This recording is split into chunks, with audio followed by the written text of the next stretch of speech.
uyg'onasizlar. SPF hozir surib chiqib ketaman, chunki bo'yamayman, makiyaj qilmayman. O'sha yuzimga quyoshdan dog'lar tushishini himoya qilish uchun SPF surib olaman. Yuzim qurban ketmaydi. Bu SPF hech qanaqa ichida tonalkasi yo'q. Bemalol surib, men kiyimlarga ham o'tmaydi.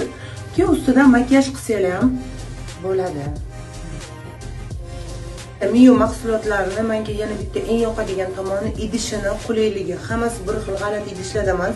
Aynan shu ayollarga qulay qilib, ya'ni ishlatganingizda mazza qilib ishlatadigan idishlarda chiqarishgan. Men kimgadir yoqmasam, demak men hech kimga yoqmayman, men yomon qizman degani emas, agar sizlarga chaynab tushuntiradigan bo'lsam.